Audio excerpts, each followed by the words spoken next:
out the greatest common factor, and then continuing factoring how we know how to factor. So we know how to factor something of degree 2. So we factor this as x plus 4 and x minus 3, and it still has this factor of x here. Okay? This would be the factored form. That problem's done. Okay?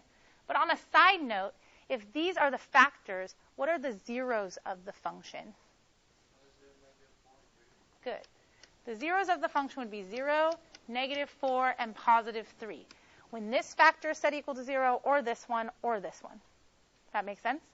3 zeros. Does it make sense that this function could have 3 zeros? Why is that okay? Of degree 3. And like Marlon said, it can turn around twice and have that different end behavior. Annika? Because this is a factor also, right? So there's 3 factors here. And if you set this one equal to 0, then x equals 0. Now, if this was the number 5, there wouldn't be 3 options, because even though there might be 3 factors, one of them is not a factor with a variable involved in it. Okay? All right, so same idea. We can go ahead and factor the other polynomial as well. And we would get x minus 12, and x plus 12. So again, the question we're going to look at later is, what would the zeros of that function be? 12, -12, and 0. Okay? All right. So in your homework, like I said, they asked you to write equations of stuff, and they just told you about the end behavior and maybe which way they wanted it to face. We're going to get a little more specific now based on where we can see zeros. Harlan? When they do like the curves, Mm-hmm. I remember them doing on the worksheet, don't they have to be like symmetric? They don't always have to be, like in a cubic like this, if you know it's a cubic, then these might be partially symmetric, but there's always a place where they're not going to be symmetric because they're going off in a distance and the other one turned around. And then like the quartic, as you could see, didn't have to be symmetric, but that's because it passes through a 0 at a certain way, or because it has imaginary solutions that are causing it at a different place to bend outward a little bit more. So they're not always going to be symmetric, because if you look back at the quartic that we graphed, you'll see it's not symmetric, but that's because there's another place that's having zeros, whether they're real or imaginary.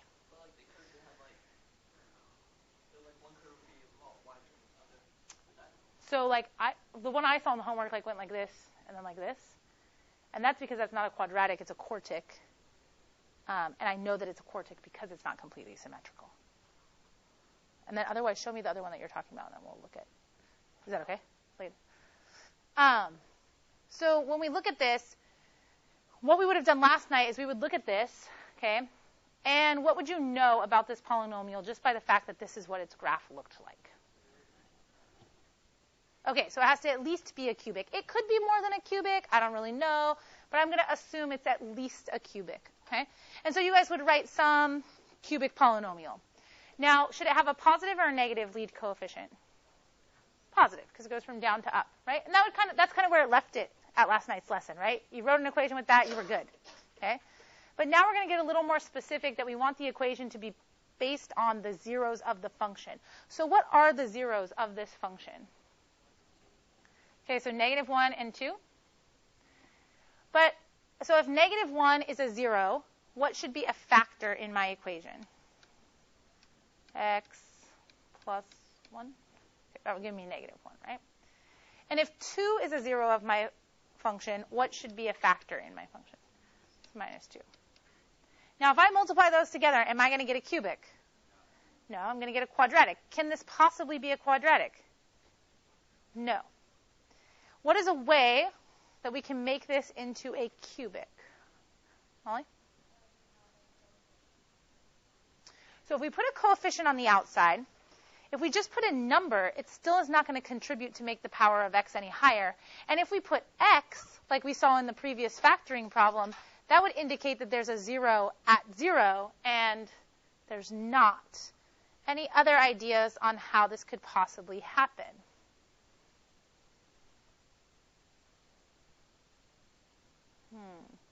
So how could it be degree 3, but it's only hitting at those 2 places? Okay, so we are going to square one of the factors, because that wouldn't give us an additional 0, right? Right? Like if I square this, there's just two factors of x plus 1. I'm still only going to get negative 1 is the 0. It's not going to give me a new location. So that's a good idea.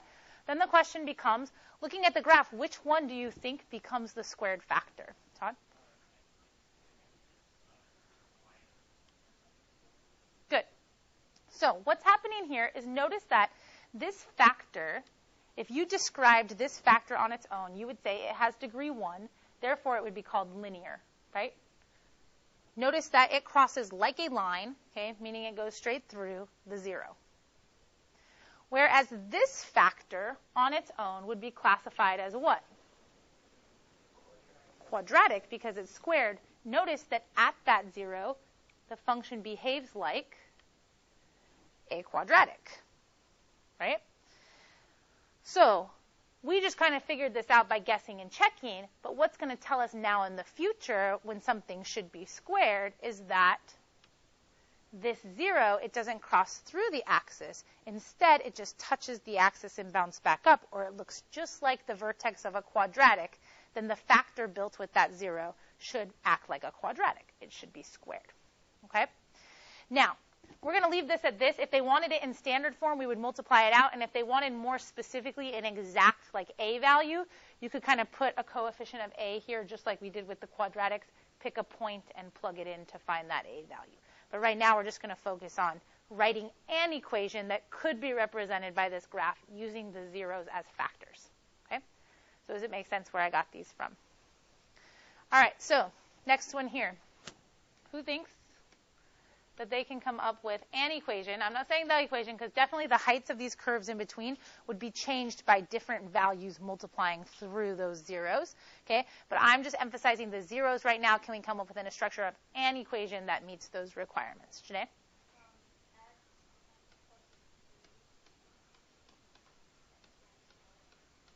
Good. So she made sure to cover the factor, or the 0 of negative 3 with x plus 3, x as a factor giving us the 0 of 0, and x minus 4 as a factor giving us a 0 at 4. Now, again, if you wanted to get an idea of, well, think about how many different cubics could cross through those points. Like, this could work. Something this other direction could work if we made it negative, right? Right now, we're just emphasizing, did you use the right zeros? And if you want it positive or negative, indicate so. If it was going the other direction, we could just plop a negative in front of all those factors, and it would turn it the other direction. If we want exactly it stretched up to here or down to here, what we'd want to do is take a point and plug that into all of our factors, the x value, put the y value on the other side, and solve for a, just like we did with a quadratic. That's not my emphasis right now, but I want you to understand you could continue to do that in different circumstances. Does that make sense? Okay. Yeah, Annika? Mm-hmm. So it depends on the question, okay? So if the question says, like, write a function that can model, like, this type of end behavior with these zeros, okay, and doesn't have to be specific to any other points, then this is fine. If they ask you to write a function that specifically passes through the points that are seen on the graph, then you'd have to plug in the point and find the a value. Okay, so I'll be very explicit on any tests or quizzes if I want you to find that. Does everybody understand what I mean by finding the a value, though, by plugging in a point? Because we did it with quadratics. You've done it with linear functions. It's something that keeps showing up. Okay, so you would just put an a here. 1 would be your x value, so you'd plug it in for all the x's. Negative 4 would be your y value, so you'd plug it in for negative 4. And the only thing left would be a, and you could solve for a. All right, the next thing it asks for is to estimate the relative maximums and relative minimums of the graph. Now, I told you guys we were going to look at these terms relative maximum and relative minimum.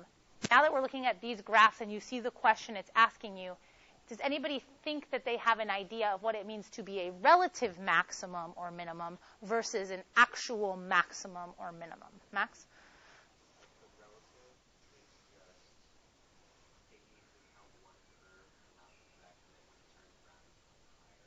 Good.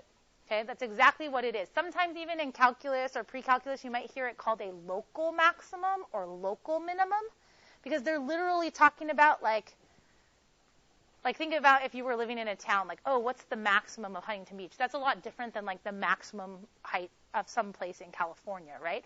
We might have a local maximum or a relative maximum where the absolute maximum might exist somewhere else, or it might not exist at all. And in these functions, there is no maximum. This goes up forever. You said the end behavior is up when we talked about odd degree functions, right? And it has no minimum. The end behavior is down over here. But it does have a relative maximum and a relative minimum in those areas. Okay? So here, this was more of a vocabulary and understanding what they're asking you for, because they're just having you estimate the point. So here, the point would be 0, 4. If they asked you for a value, we know we would just talk about the 4 part of it. Okay? And here, 2, 0 for our relative minimum. Over here, it's not quite as clear what the points are, so you'd have to do a little more estimation.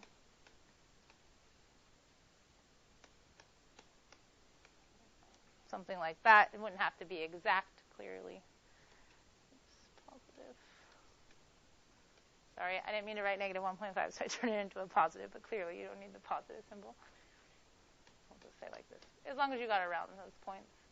That one does need a negative. Okay. Are we okay with that idea? That we understand just what a relative maximum, relative minimum are. So there could be functions that have absolute maximums and minimums as well as relative maximums and minimums. For example, here's a function. What's the least degree that this function could be? 4th degree, okay, because it has 3 turning points. All right. Its end behavior is up and up, which is what we'd expect. So this would be like a 4th degree polynomial with a positive leading coefficient. Okay, just a little bit of review there. Now, what this function has is this function actually has a minimum, a distinct point, which sometimes to distinguish from the relative maximum and minimum, they might call an absolute minimum, or they might just refer to it as the minimum. But it has another point that is a relative minimum, and it also has a relative maximum, but no absolute maximum because it continues upward. Okay? So that clear all the vocabulary that's going on there when they ask. All right. So now, this goes back to just posing you the same question you just answered in a different way. Okay? So to write a cubic polynomial function in standard form with these zeros. Justin.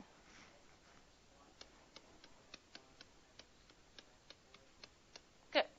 This is the same thing we did when we were picking zeros off the graph. It's just they're not given to you graphically now. They're saying these are zeros, and you have to understand how those are related to factors.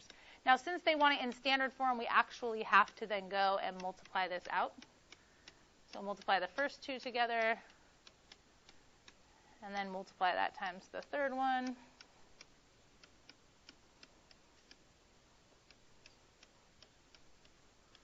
To give us a cubic. Okay? I'm going to write this down because I think we're going to need it later.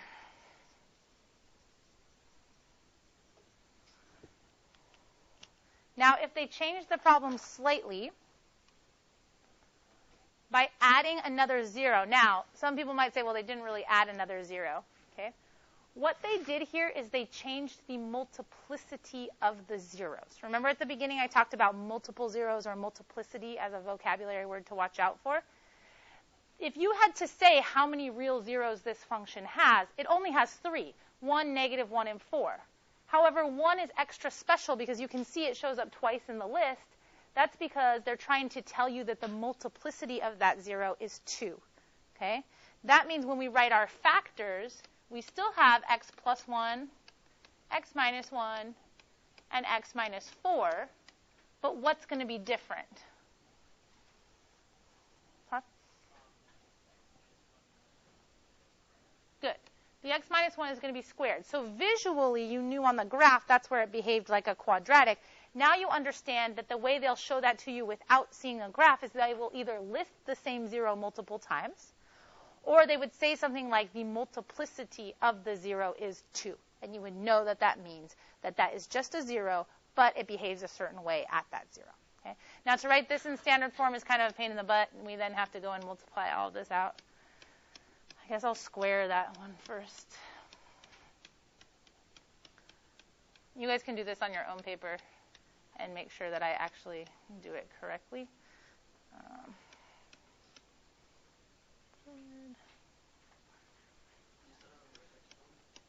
What's that?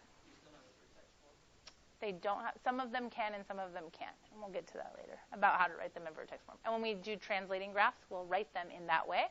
But not everything can be written in that way. All right, so x to the third, negative x squared.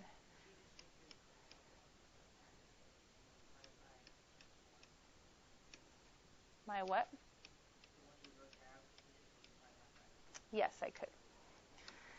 And x to the fourth. 5 to the third. 4x squared.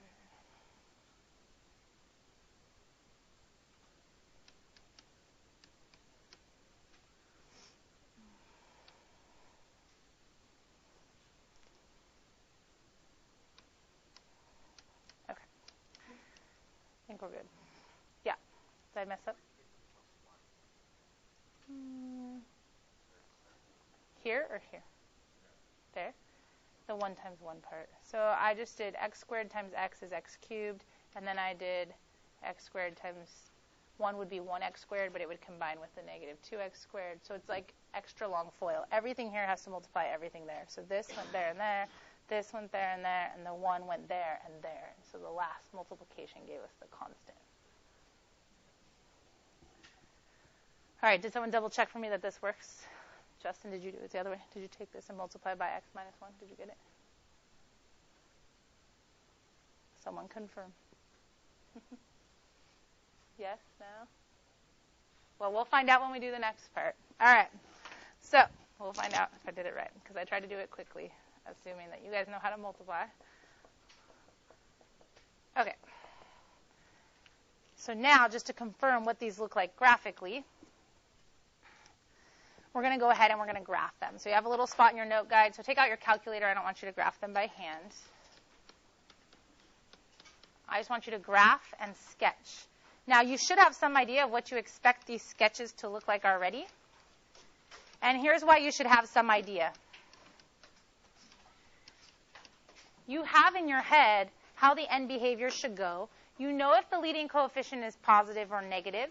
And you actually knew what the zeros were at the beginning, so you know how those should behave. So here, a cubic with a positive leading coefficient, I expect down to up end behavior, right?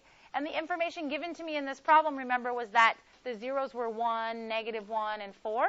So as long as I multiplied it out correctly, my graph should confirm all of that information. Okay? So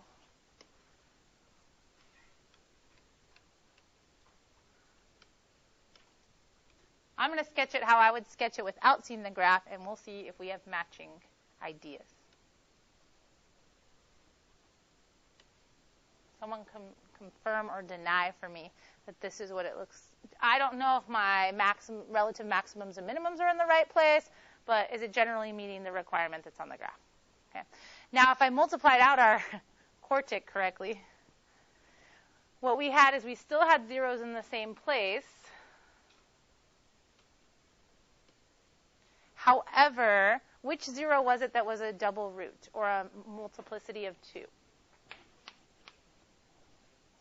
Negative 1 or positive 1?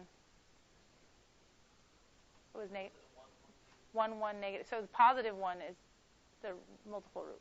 1 was listed twice, which means no. So the factors were 1, 1, negative 1, and 4, right?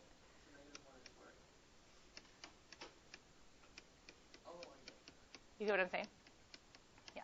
So positive 1 is where I expect it to behave a little bit differently. So this is a quartic with a lead coefficient of 1, so I expect up, up, end behavior. So in order to make this happen, I would expect something like this.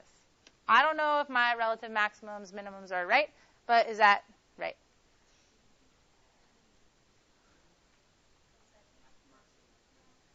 Yeah, it goes down more. But, I mean, is the shape right and it is hitting the right zeros? Yeah.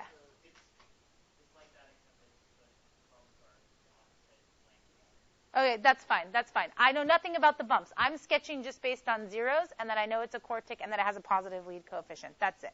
That's what I'm asking. Is it good? Okay. All right. So what I want you guys to make a note of, so that you have it in here more specifically than me just saying it several times, is that this is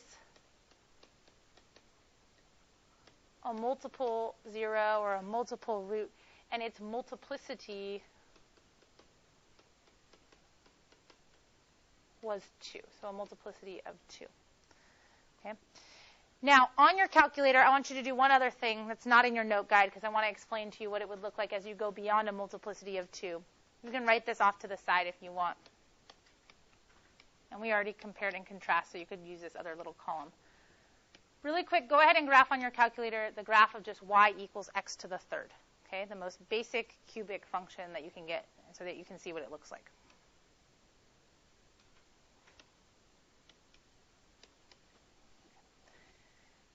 All right, so we have our cubic, okay, in most basic form. All right. So does it meet the requirements that you would expect it to meet?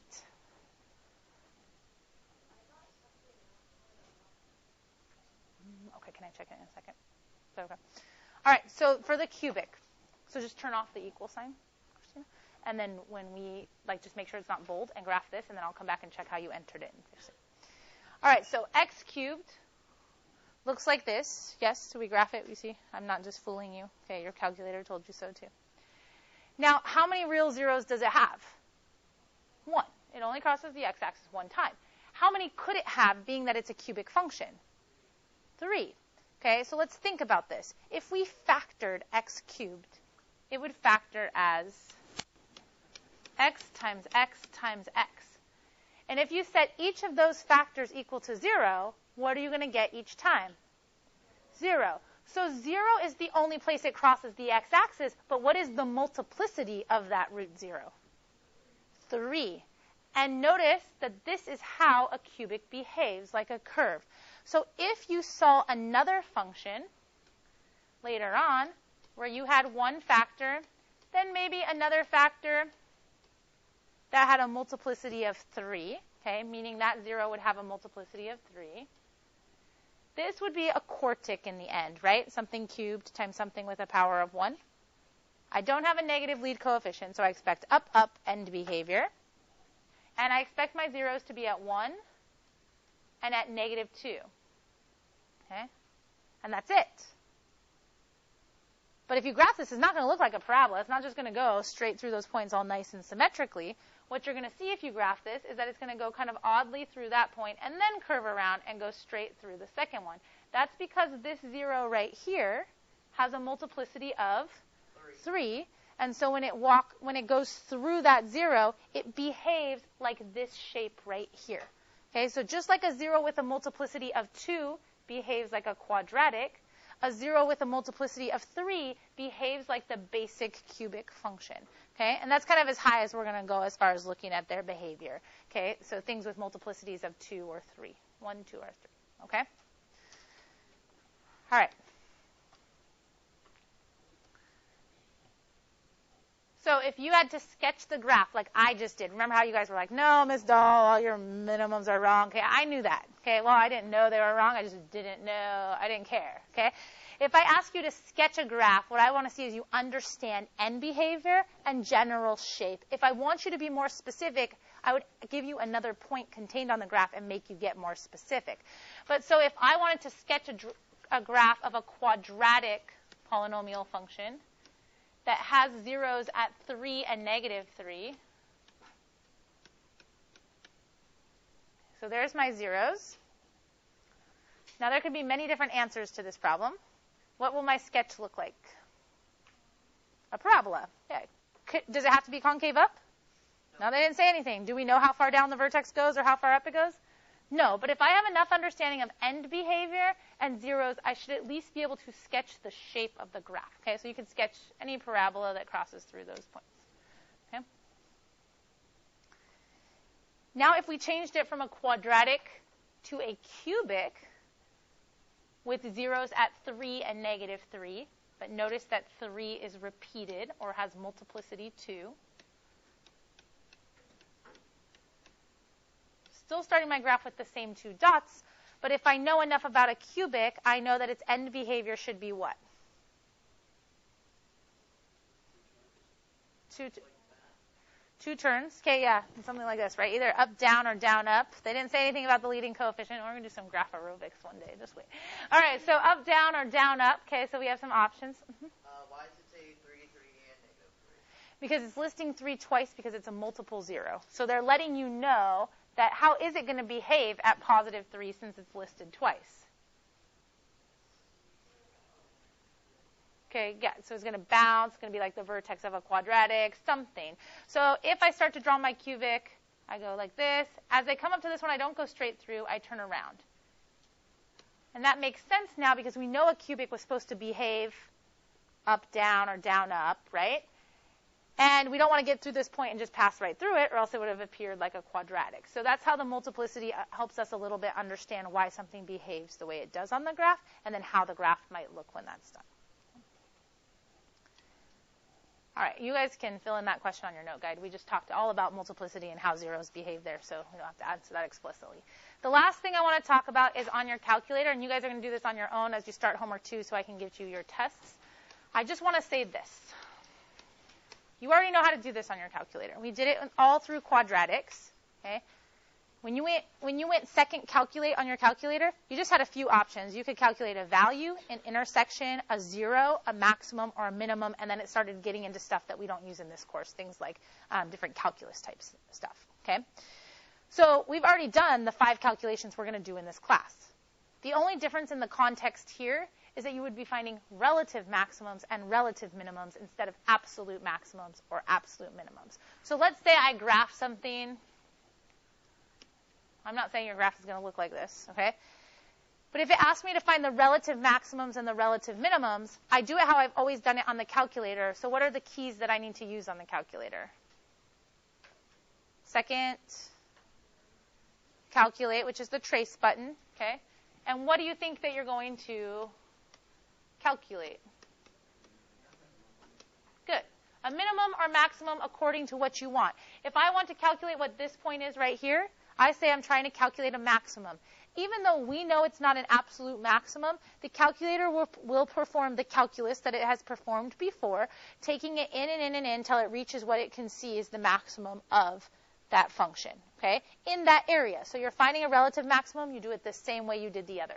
Same thing here, except for you would use minimum, okay? So go ahead and calculate the relative maximum, relative minimum of that quadratic function using your calculator, okay? Round to the nearest tenth, so just 1 point after the decimal. And then just check with someone around you that it's right, and then I'm going to work on getting you back tests. You guys can turn in packets, and then you can start working on homework 2. Does that make sense to everybody?